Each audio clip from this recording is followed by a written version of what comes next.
So here I am, waiting to be eaten alive. God knows I wouldn't want to live after seeing these creatures anyways. I've been waiting for about 3 hours now.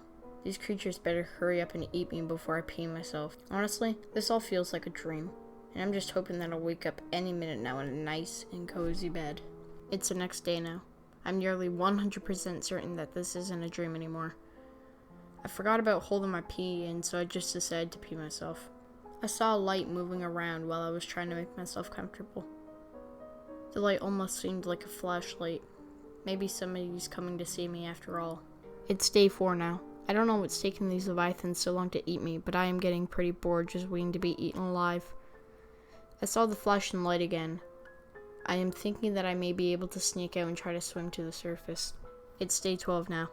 I've been down here for so long. I don't know how I've managed to survive this long, but tomorrow is the day that I escape. I spent many hours coming up with a plan, and I think that I may be able to get out of here. I'm just worried about me getting to the surface and there being no ship to take me home.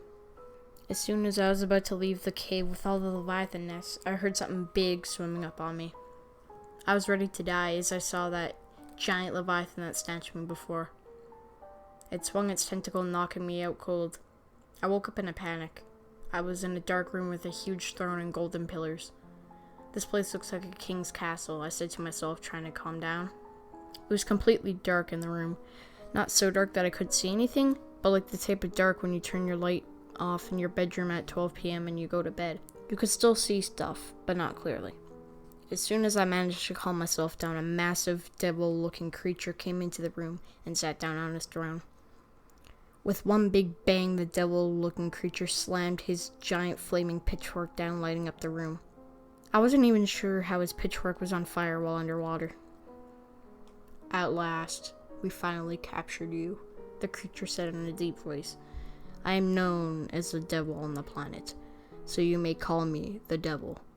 That's a garbage name, I said in my head as the devil went on a rant about how I was trying to leave the planet. I noticed a huge door completely made out of gold. I wondered how giant creatures with no arms could even obtain gold. Opportunity knocked on the door, giving me a chance to escape when a servant of the devil opened the giant door leading back into the cave with all the nests. I swam towards the door, surprised as none of them tried to stop me from escaping. I swam out of the door, making my way back to the Lost River as all the creatures just stared at me. You can leave all you want, but we will find you and catch you again, the devil said in his deep voice. I swam into the Lost River, finding a sea moth just laying on the ground. It wasn't mine, so now I was 100% sure that other people are on this planet. Or were, at least. I didn't even want to know what happened to the guy who owned this sea moth. I hopped in it and drove to the surface of the planet, stunned that I actually made it away from those creatures. As I rose to the surface, I saw something really big. I drove the sea moth towards it and saw that it was a rocket ship. I screamed so loud out of excitement that my throat hurt afterwards. As I was entering the rocket ship with people sticking their heads out, waving at me to come on board, the ground shook. The next thing I saw was devil horns coming out of the water like the ones that the devil had. Some of the crew members started getting the ship ready for takeoff before I was even on it. It started its countdown. 10, 9, 8, 7, 6, 5. I screamed as I grabbed onto one of the crewmates' arms and jumped in the ship. 4, 3, 2, 1. Blast off. I made it, I said to myself. The devil was visibly upset that he didn't make it to the ship in time to destroy it. I was so happy that it was finally over. This is the end, I said to myself as we were in space looking back at the planet. All that went through my mind was how bad I felt about the man who died who owned that sea moth.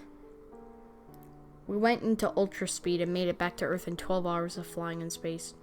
Alterra's leader then asked me to follow him into his office and we had a chat. Everything on planets 4546b belongs to us, and since you wasted materials and made a sea moth, you must pay 1 billion credits or be locked up in jail. 1 billion credits? I said, completely shocked. That much for a stupid sea moth?